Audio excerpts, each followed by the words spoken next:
Mackenzie Shirilla, a 17-year-old who was convicted of murder after intentionally causing a car crash that killed her boyfriend and his friend. He decided death was the ultimate goal that day. This was not reckless driving. This was murder.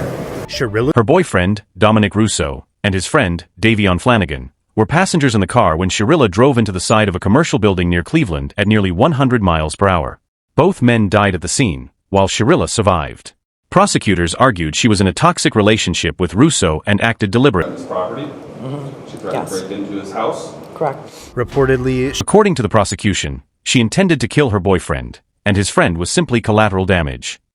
They said the intent was clear based on the evidence. Driving very calmly and making the right turn, and then all evidence indicates she immediately put the pedal to the metal and drove straight into a building at 100 miles per hour. I think those really demonstrated to us that this was no accident. And if investigators claimed she even drove the same route before the crash to plan the crime.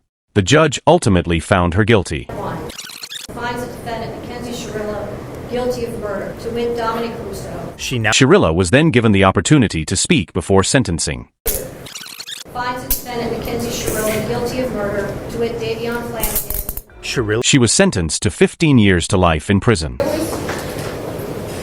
not a Davion. I'm so deeply sorry. I hope one day you can see I would never let this happen or do it on purpose. I wish I could remember what happened. I'm just so sorry. I'm heartbroken. There was no medical condition that caused this as an accident. There was no mechanical failure of the car. A failed suicide attempt is not a defense to murder. There's a very good likelihood, Mackenzie, that you will spend the rest of your life in prison. She's sentenced on count 1, 15 years to life. Count 2, 15 years to life, to be served concurrent to each other. This next case involves a teen who was in court for murdering a classmate when he was only 14 years old. The victim was a 13-year-old girl from Patriot Oaks Academy in St. Johns County, Florida. Aiden Fucci stabbed her 114 times. After her body was found in nearby woods, Fucci was arrested. Disturbingly, he took Snapchat selfies in the back of the police car. This clip shows Fucci with his parents in the interrogation. Fun. In a cop car. Yep.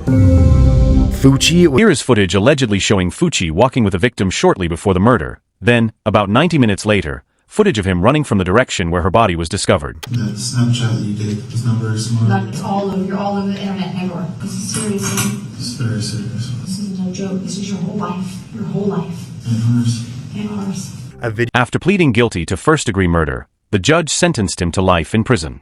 Due to his age, he will be eligible for sentence review after 25 years. After sentencing, he stood motionless. This next case involves Willard Miller and Jeremy Goodale, two 16-year-olds charged with murdering their high school Spanish teacher over a bad grade. 114 stab wounds, 49 defensive wounds, 35 wounds to the head and neck, 29 to the back and shoulder, and 6 fatal wounds. They attended a high school in southeastern Iowa. Their teacher, Nohema Graber, taught Spanish there. After Miller received a poor grade, he and his friend Goodale began planning her murder. Prosecutors described their actions as disturbing. In order to plea of guilty to the crime of first-degree murder, I sentence you to life in prison. Because of your age, you are eligible for review of the sentence in 25 years. After Fucci was sentenced, he stood still with a... On the day of the murder, Graber went for her regular walk in a city park.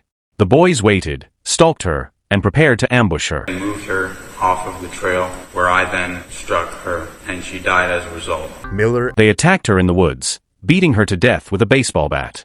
Their plan didn't end there. We discussed general plan. I'll stand up here, look out, wait for Ms. Graber to show up. After their arrests, a witness provided investigators with Snapchat messages from Goodale, which detailed the murder plot.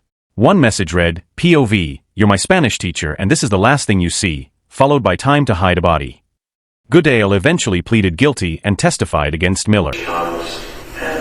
She walked by and hit her in the back of the head, and then I said, "Holy shit, make sure she's dead." So we hit her a couple more times. Here, Goodale speaks in court before receiving his sentence. The plan after that, there wasn't really a plan beyond that. Like hide the body, bury the body, save the body. At that time, we were going to hide the body. I guess in our arrogance, we kind of assumed that nobody would ever find her. Miller also delivers an apology before hearing his punishment. Understood that he had the intent to kill Mrs. Graber. What is your plea to murder in the first degree, guilty or not guilty. Guilty. The judge then delivers the final sentencing for Miller. I had time to think on what to say, and I'm sorry. Truly sorry. Every day I wish I could go back and stop myself. I can't comprehend losing a loved one in such an awful way. And now to another case. Rachel Schoaf and Sheila Eddy, both 16 at the time, in court for the murder of their friend. Defendants shall be sentenced to life with the possibility of parole after 25 years. Two girls were friends with 16-year-old Skylar Neese. According to reports, Schoaf and Eddy decided they didn't like her anymore and planned her killing.